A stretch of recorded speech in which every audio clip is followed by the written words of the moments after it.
While serving as president in 2020, Donald Trump planned to ban the social media app TikTok from operating in the United States, and he was considering signing an order forcing China's ByteDance to sell the app over national security concerns. As far as TikTok is concerned, we're banning them from the United States, Trump told reporters aboard Air Force One. Well, that sounds strong. Yeah, he knows exactly. He's very, very concise there. Yeah, so he's against it. I mean, he's against TikTok. No TikTok. No commies surveilling the United TikTok States. For you. Yep, okay. Last month, Trump welcomed conservative hedge fund manager Jeff Yass to Mar-a-Lago. But doesn't he have a huge stake in TikTok? Yeah, $33 billion stake in the social media app. Okay. Over the weekend, one-time Trump advisor Steve Bannon suggested the former president was paid off by Yass to switch his stance on the platform. Trump denied discussing TikTok with him. Yesterday, as legislation that could ban TikTok makes its way through Congress with Republican support, Trump was asked about the measure. Sure, if he still supports it. Well, of course, right? Yeah. I could have banned TikTok. I had it banned just about. I could have gotten it done.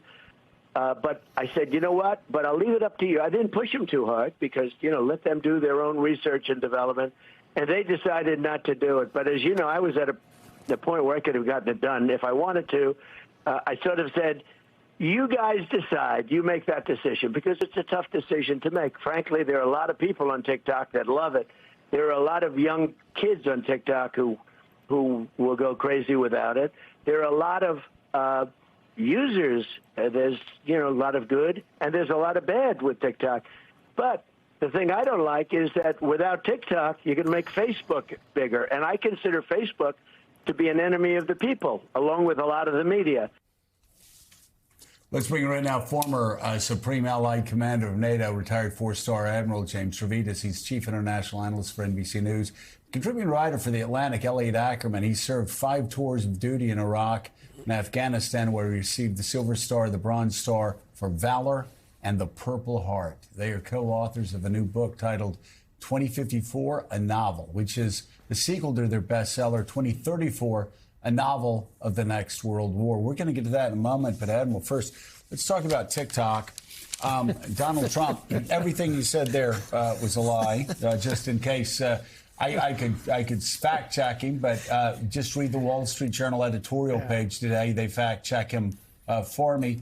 But let me read just very quickly from this, just to talk about some of the real concerns. Why Donald Trump has flip-flopped, as Steve Bannon said, because a billionaire with a lot invested in TikTok wants him to flip-flop. This is the Wall Street Journal editorial page. Not a left-wing rag, obviously. TikTok can't explain why posts that are divisive in America go viral, while those that are sensitive for the Communist Chinese Party get few views. TikTok's algorithms are still controlled by ByteDance engineers in China. Chinese law requires ByteDance to comply with Beijing's surveillance demands. This is why there is no way to mitigate TikTok security risks besides a forced divestment. ByteDance employees once tried to uncover internal leakers by spying on American journalists. The Communist Chinese Party, through TikTok, spied on American journalists to try to uncover leaks. And they end by saying China's blocked U.S. social media companies that don't comply with their censorship regime, and the House bill would prevent Beijing from applying its political speech controls and surveillance in the U.S. Despite America's political divisions, this should be a shared goal, and it looks like it is a shared goal, except for Donald Trump, who, a billionaire, walks through the gates of Mar-a-Lago, and suddenly he's fine with the Communist Chinese Party surveilling Americans. Yeah. Do the words "the swamp" mean anything to you?